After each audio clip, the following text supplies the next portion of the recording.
আচ্ছা লিমা, এই বাড়ির অবস্থা এমন কে? এক্ষেত্রে মানুষ থাকতে হবে, বুঝছো? এই পাড়া আমরা যখন ছোট ছিলাম না, হুম। আমরা সব পোলা পান এই বাড়িতে খেলাধুলা করতাম। এই বাড়ি বড় অনেক মানুষ আছে, বাড়িতে 3-4টা মেয়ে আছে না। পরে এই জায়গাগুলো ওই বাড়ির আসলে যখন যে আবাসন গুলো করছে, হুম।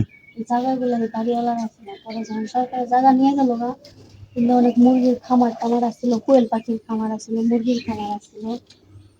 পরে এই জায়গা সরকারি নেওয়ার পরে পরে হেরাই বাড়ি রেখে মানে হ্যাঁ চোখে না হ্যাঁ জমি আছে অনেক, হ্যাঁ বাতান বাড়ি করছে, হ্যাঁ জমি টমি করে হেরা অনেক থাকে।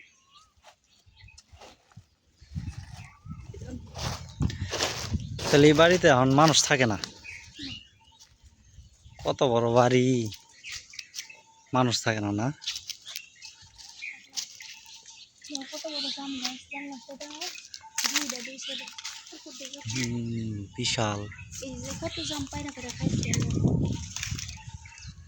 থাকি না পাড়ায় অনেক পোলা পানা ছিলেন সবাই আপনার খেলাধুলা এটা কাঁঠাল গাছ, বিশাল বড় কাঁঠাল গাছ।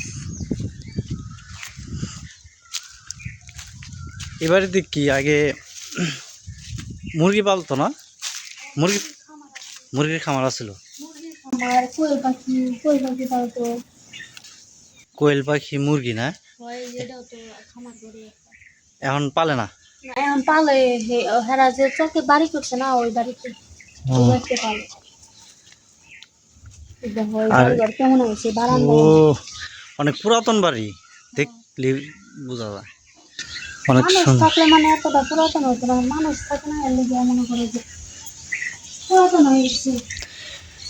গ্রাম অঞ্চলের মানুষ ঘর বাড়ি থুয়ে আর জায়গায় বাড়ি করছে না, আর এই ঘরও নেয় নাই বাড়ি। এই এই জায়গা যার ওই জায়গা কি বিক্রি করে ফেলাইছে? না বিক্রি করে নাই তো, বিক্রি করে নাই কিন্তু হেরা আহে না। হুম, বিশাল বড় বাড়ি। এটা কি গাছ?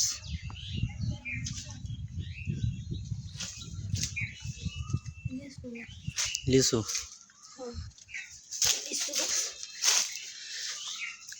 বছরে মনে হয় একবারও ফুচি দেয় না। এই কারণেই বাড়িঘরের অবস্থা খুব ভয়ানক। ভূতের ভূতের বাড়ি হয়ে গেছে না? কিছু নাই কেন, তো ঘর দরজা তালা দেওয়া থাকছে, তালা দেওয়া নেই, লক করা। দিত।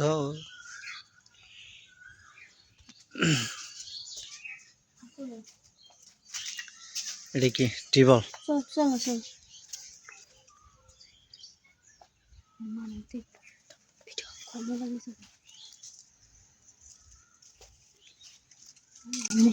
আগে কি করতাম জানো, এই যে নদী আছে না, এটা আটকাইয়া পাইপ আটকাইয়া কি বল চাইতে পানি ঘুরে, তারপরে এনে গুছিয়ে যেতাম সাথে সুইমিং পুল বানাইতে।